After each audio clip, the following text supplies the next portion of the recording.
Steve, thank you very much, and thanks for the invitation to speak. I hope everybody can hear me and also see the screen. Great, okay. So, and I believe the link initially came through Dave Lewis at the University of Leeds, who has produced a piece of microlearning with us on capstone projects. So today, what I want to do is just set the scene for what's happening in the higher education landscape for educators and what we at OneHE are doing in response. And we define educators as all those that teach and support teaching in higher education institutions.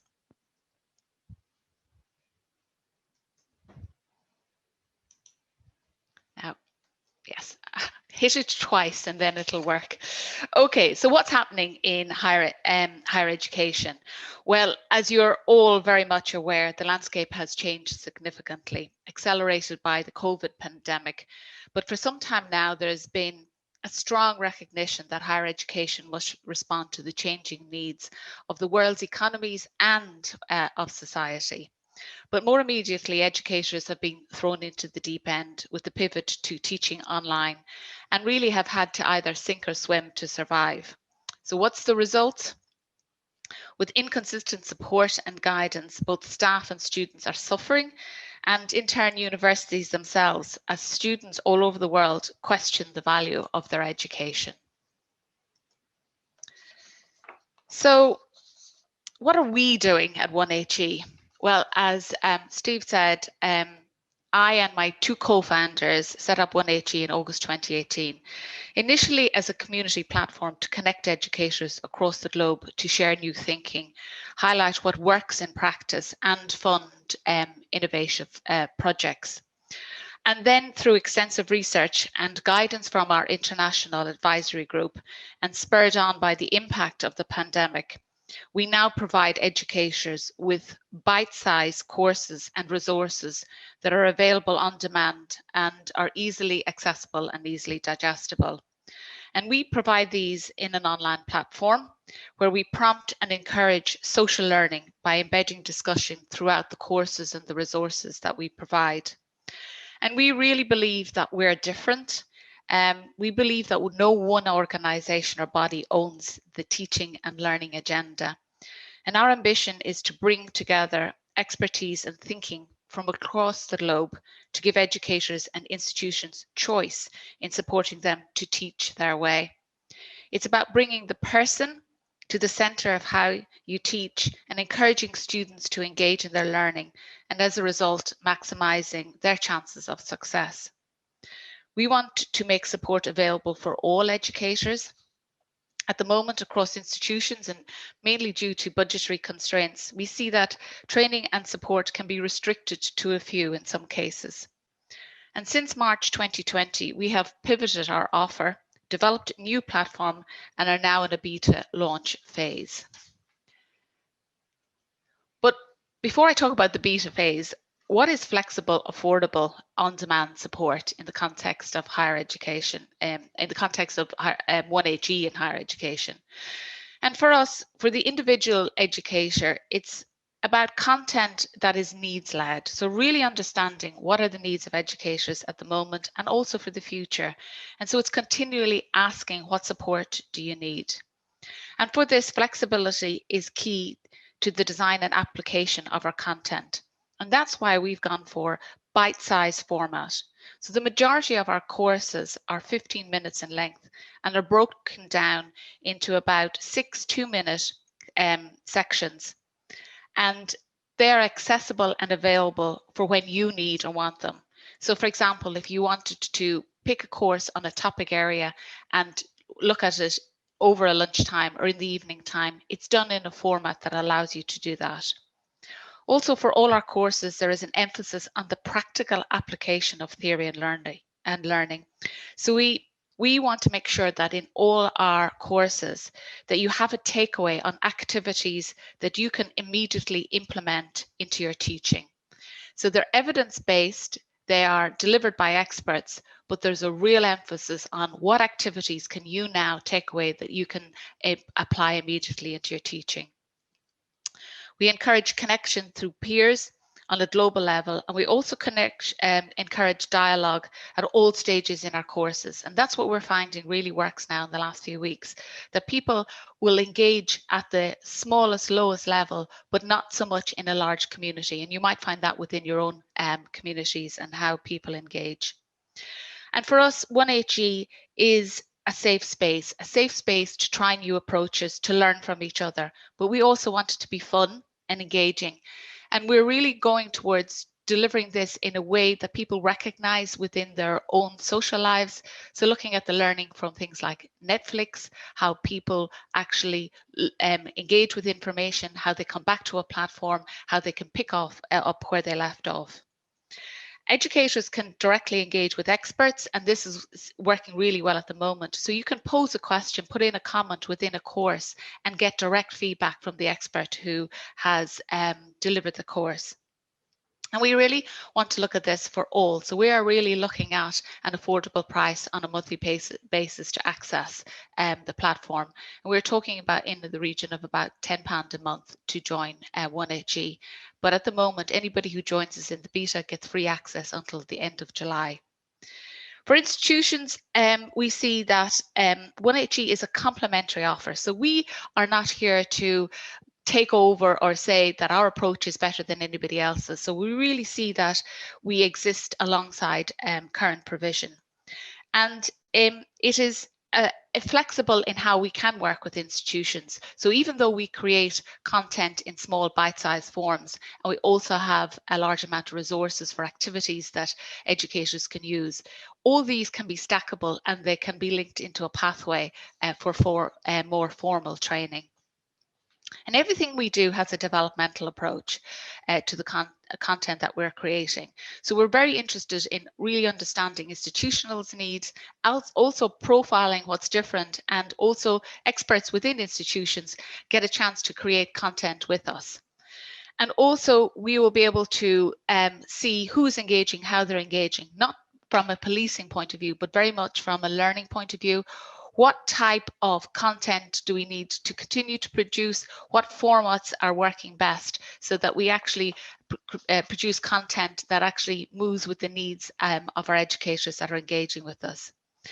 And we do have an option within our learning and management system and within the platform to actually engage communities to use the space as a private space, and that can be done at an association and institution level or just a network level as well. So that has key functionalities like content, holding content, live feeds, but the ability to run Zoom and things like that. And with regard to the institutions as well, we really want to position our offer as a fair and affordable one. So really looking at what that means with regard to available budget within institutions and making it something that is not something that people have to go and find extra budget, but actually pulling some budgets together, affording to be able to bulk purchase memberships for high numbers of faculty, or do some bespoke work to actually drill down on some key challenges that an institution may be finding. So I talked about beta and what does it mean? So we launched this new platform. We had an old, different platform up until September last year. And the reason why we shifted into a new platform is that we knew that if we were going to have an engaged community, it needed to have content that was consistently added in. And of course, having content requires us to have an LMS capability in what we're doing. And we needed to shift away from a community platform into one that was really a platform that was there for social learning and had content that engaged our members. And so we built the platform ourselves out of our website.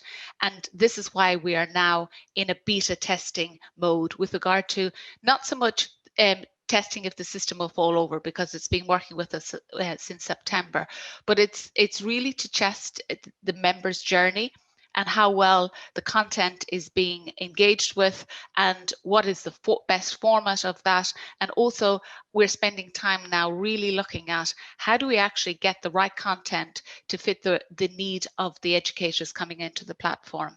So matching needs to challenges as quickly as possible is where we're spending some time.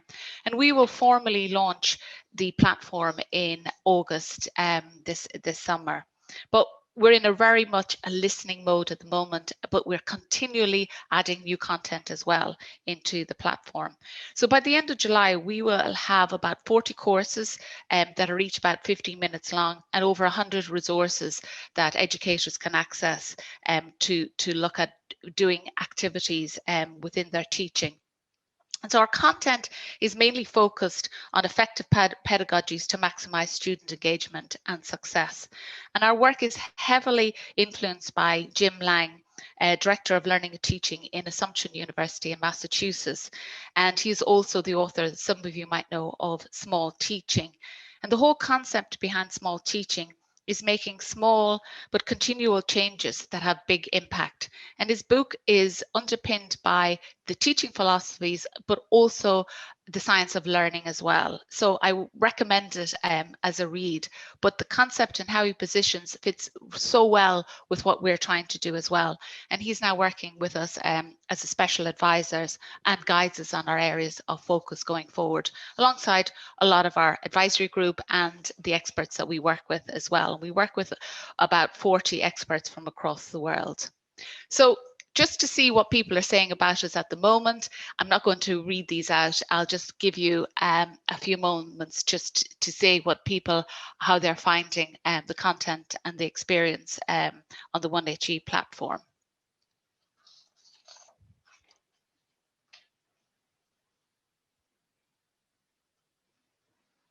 And I will make these slides available to Lee and Steve, so you'll be able to access them again afterwards. So I thought the best thing was to take you into the platform to actually see what it is that we're actually doing here. And so when you come into the platform within at the moment, people can register for more information about us, or they can actually register to join the beta. And when you look into and when you see the platform, we see that we have just a number of tabs across the top, and there is a beta tab that explains everything about what we're doing, and you're put into a group, and you'll see the transition in the journey we're going through. But what you come into is you come into a dashboard area, and that dashboard highlights some key discussion that is going on. Everybody that comes into the platform is put into a global community group, and we feed that at the moment because it's quite a young group with content and ideas. We suggest courses, and this is Jim Lang, who I've referred to earlier, of Small Teaching, has an introduction to Small Teaching and two of the concepts within that, within the platform. And then on the right-hand side, we have recent comments that are made at the course levels within the platform. We highlight a resource a week as well, and you can scroll down and you get the latest courses that have come on the platform. We're dropping in a new course a week at the moment, and we drop in resources very regularly as well.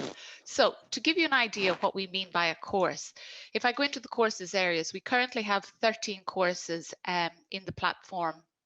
And the courses are here, and we're working on the front end of this at the moment, so you can get to the courses that meet your needs quicker than actually looking through where the courses are already. So you can see that there's different topics here in different courses, you know, enhancing self-generated feedback. We've got the capstone project here that I referred to earlier. And we've got courses on person-centered learning. And I'll just click in on this course here, for example, which I'll show you the structure of how the courses work. So the courses start with an introduction. We usually talk about, I've gone into the middle of it here, but we talk about the expert and who they are, and they're profiled on the platform. It talks about the structure, the length of time it is to complete, and then we break it down into a number of areas. So there's always a welcome, there's an introduction to the concept itself, and then why is it a challenge? And then the most important thing is, you know, what are the practical things we can do? And this is a course that then you can go straight to the practical activities to try. And then if I click in on, say, one of these breathing exercises, a video comes up, and all our courses are experts on video. I forgot to show you that at the beginning. So they talk you through each stage. Each stage is captioned, and also what we have coming out at the moment is each of the courses will probably have a 3-minute summary on an audio version as well.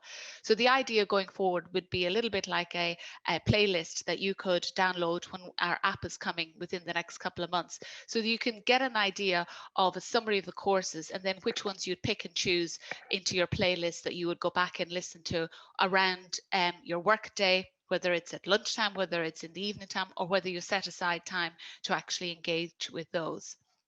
So this gives an example that it not only is it talking about what you should do, it gives you actually the activities and actually how to do them. In the resources area, these are where we've actually worked with some organizations. We work with an organization called Equity Unbound, which is supported by academics out of the US and an associate professor, Mahabali, out of the American University in Cairo. And they had a lot of resources that they wanted to get out to community, and a number of these are done under open educational resources. So we very much want to support the concept of that in relation to allowing a number of our content for anybody to have access and the ability to engage without having to actually join the platform. So fitting with the flexibility and how people want to engage with it as well. So here we've got a number of topic areas that you can search on, you know, from assessment and feedback to inclusion, humanizing teaching being a real topic that is current and relevant in the context that we find ourselves with regard to taking teaching online. And then the different formats is we can have an introduction to, we can have a guide. There's some podcast activity. Infographics are areas that we have recreate ourselves with experts. And the whole idea with that is that there is a takeaway. So there's a PDF form and you can actually take your infographic away, laminate it and stick it up for you to use at another date. So as I scroll down, you'll see that there is lots of different activities and ideas in relation to activities that you can try. And one of the ones, I'm just going to scroll down to it, that is proving people are interested in is at the moment is PowerPoint karaoke. So if I just click in on that as an activity in itself that you might want to embed within your practice, and a lot of these resources are about effective online community engagement for students. So all of these follow quite a similar structure. It talks about the purpose, the usefulness, what you need to do to prepare, what the instructions are, how you might adapt it for different contexts, what requirements you need if you want to do it. So you should be able to get everything you need out of the guidance here in order to take this forward and put it into your practice. And we ask for feedback on all these areas, and we have a there's YouTube video here to guide through on this resource itself. So very quickly, I will go into the community area, and the community area is where we have the members areas, we have private groups, but the last area I'll take you into is just to give you an idea of our experts. So we work with experts from around the world. We want as many voices in our development of our content, our resources as possible. So we've got Chi here from Deakin University in Australia. We've got Eric from the University of West of London, David Carlos in Hong Kong, Steve Jordan's is in Toronto. We've got Dawn in Harvard. We've got Steve here. So you can see we've got a great variety, and we're adding to our advisors, our experts all the time. And then these are the contributors to the Equity Unbound, and they also are creating some content with us as well. So that is a very quick run through of the platform. What we're the offer really is that we want as many people to come into the beta version as possible, and so anybody can register, give you the link at the end to join us and have access and to all the content and browse at your leisure. A couple of things I just wanted to say to round off a little bit more about OneHE. And that is that we also partner with organizations across the world. And this is, you know, really mainly got to do with, you know, working with people whose work complements what we do, who are working with like-minded organizations, but also giving us reach. So we partner with Global Minded in the US, and they're an organization set up out Denver, Colorado, set up to support first-generation students from secondary school into higher education and out into senior level roles within the corporate sector. So we're running in May a week of webcasts with them. And so if you want to track what we're doing, you'll see information coming out on that soon. We also partner with the National Society for Experiential Education based out in New York, and we're working with them at the moment on an introduction course to experiential education and the idea that they want to expand their academy and expand it on a global level. We work with Brighter Higher Ed out of California, an organization that is small but set up by Terry Givens and set up to support more on the leadership side within higher education, but our work complements. And then we work with an organization called WCET, which sits under another acronym called WICHE in the US, which is there to support and look at the regulatory side of the digital side for educators within the US as well. We work with Academics Without Borders based out of Montreal, because we really feel that the positioning of what they do, we would like our community to be a pipeline into that great work. We work with the Peer Review Portal, an organisation in Australia set up to benchmark key challenges that institutions are facing on the global level, and that for us is a really rich source of information and content. And we also partner with the with the Independent Higher Education Association with Australia as well, that supports over 70 private institutions across Australia. So we will continue and to partner, but we partner very much on the level that we want to work with those who complement our position and support that. And then who are we? Okay, so there's myself and then two co-founders, Mark Jones and Simon Jones, and then Nikki is our community manager. And we very much feel that we are a mission-driven organization, and we really fundamentally, and it's a strong part from my side, is that we really believe that educators play a key role in shaping a better world. For me, with a mother of two kids going through higher education, I am very disillusioned with the secondary schooling that my children are getting, and I really want to have some part to play in helping create graduates that are critical thinkers, that continually question what we're doing, why we're doing it, and why we're doing it the way we're doing it, because there's no way we can continue in that way. And we firmly believe that there is a better or a different way to support educators across the world, and that is to bring them together, to bring as many voices as possible. So I also am involved in projects speaking to UNESCO, the World Bank, on initiatives to support projects across Africa and Latin America as well, because it's not about one approach that we want to the rest of the world adapt. This is about, or adopt, this is about voices coming together to learn from each other, and everybody has something to learn from somebody else as well. And so that's why we position ourselves as a profit with purpose organization. It's going to take a long time to get the profit stage, but in everything we do, we are not waiting till we get to profit to give back. We ask how we give back in everything that we do now. So that was a whistle-stop tour of who we are, what we're doing. Thank you for the time. I'm very much extending the offer out to all of you. Anybody, I am happy to email me any questions, anything I've said or anything else. And there's a link there that I would you can take to actually join our beta for free and register on the platform and have a play in the platform, and they'll until July if you don't want to continue to pay, but we will be talking about how we feed that out in the next couple of months. So happy to take any questions from anybody, and thank you for your time.